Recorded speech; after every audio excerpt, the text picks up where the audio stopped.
एक बालक सिंह के बच्चे को घसीटते हुए लाता है और दो तपस्विनियां उसे रोकती हुई आती है। राजा दुष्यंत पेड़ की ओर से उन्हें देख रहे हैं।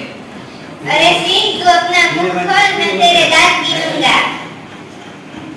ए हठीले बालक, तू इस वन के पशुओं को क्यों सताता है? हम इन पशुओं को अपने बाल बच्चों के समान रखती है। ऋषियों ने तेरा नाम सर्वदत्त रखा है, जो ठीक ही है। क्या कारण है कि मेरा सिंह इस बालक की ओर उमड़ा सा आता है? जो तू इस बच्चे को न छोड़ेगा तो सिंह भी तुझ पर दौड़ेगा। ठीक है, मुझे सहने का ऐसा ही डर है। यह बालक अवश्य किसी वीर का पुत्र है। इसका मुंह अग्नि की तरह दमक रहा है। हे बालक, तू इस शेर के बच्चे को छोड़ दे, मैं तुझे खिलौना दूंगी। तो पहले खिलौना दे तो लाओ, कहाँ है खिलौना? चक्रवर्तियों के लक्षण है। इसकी उंगलियों पर कैसा अद्भुत जाल है। इसकी हथेली शोभा प्रातः कमल की तरह नजीक कर रही है। हे सखी सूरता, ये बात तो सिने मानेगा। जहाँ मेरी कुटिया में ऋषि कुमार के खेलने के लिए मिट्टी का मोर रखा है, जा उसे ले आ। मैं अभी लेकर आती हूँ। तब तक तो मैं इस सिंह के बच्चे के साथ ही खेलूंगा। इस सुंदर बालक के साथ खेलने के लिए मेरा मन कैसे ललचाता है। धन्य है वे मनुष्य जो अपने पुत्रों को गोद में लेकर उनके अंगों की धूली से अपनी गोद मेली करते हैं।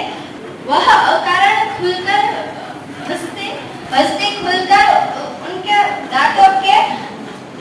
उज्जवल दांतों के शोभा बढ़ाते हैं और तुतले वचन बोलते हैं। क्यों रे ठीक, तो मेरी बातों को कान नहीं देता क्या? कोई यहाँ ऋषि कुमार कोई यहाँ है? हे महात्मा, तुम ही आओ और कृपा करके इस बलि बालक के हाथ से सिंह के बच्चे को छुड़ा। अच्छा, हे ऋषि कुमार, तुम अपने तपोवन के विरुद्ध आचरण क्यों सीखा है? यह कोई अच्छी बात नहीं है जिससे तुम्हारे कुल की लाज जाए। दुष्यंत राजा की बात सुनकर बच्चे ने सिंह के बच्चे को छोड़ दिया। हे बड़भागी, ये कोई ऋषि कुमार नहीं। सत्य है, इसके गांव ही ऐसे साहस के हैं। मैंने तो इसे तपोवन में वास करते देखा है, इसलिए मैंने इसे ऋषि पुत्र कहा था। यह तो बड़े अचंभे की बात है। तुम्हें क्यों अचंभा हुआ? इसलिए हुआ कि तुम्हारी और बालक की सूरत मिलती है और तुम्हें जाने बिना भी उसने तुम्हारी बात मान ली। तो यह बालक किस वंश का? यह ऋषि कुमार नहीं है तो किस वंश का है यह बालक? यह बालक पुरुवंश से है, इसलिए इसकी सूरत मुझसे मिलती है। पुरुवंशियों में यह निश्चित है कि युवा अवस्था में महलों में रहकर पृथ्वी की रक्षा करते हैं और पालन करते हैं। वृद्धावस्था आने पर जितेंद्रिय तपस्वियों के आश्रम में जाकर वृक्ष के नीचे कुटी बनाकर रहते हैं। यह देवता जैसी शक्ति वाला निडर और असाधारण बालक मनुष्य का पुत्र किस प्रकार होगा? हे परदेशी, तेरा यह संदेह तब मिट जाएगा जब तू जान लेगा कि इस बालक की मां मेनका नामक एक अप्सरा की बेटी है और उसी के प्रताप से उसका जन्म देवपितर के इस तपोवन में हुआ था। यह बड़े आनंद की बात सुनाई। इससे और मेरी आशा इससे और बढ़ी। अब भला इस बालक की माता का नाम पूछो। जिस राजा ने अपनी विवाहित स्त्री को बिना अपराध के छोड़ दिया, मैं भला उसका नाम क्यों लूंगी? यह कथा तो मुझ पर लगती है। हे सर्वदमन, ये शकुंतला लावण्य को देख। कहाँ है शकुंतला, मेरी माता? यह तेरी माता नहीं है, तुम इस नाम से धोखा कर गए। सर्वदमन, मैंने तो कहा था इस मिट्टी के मोर को देख।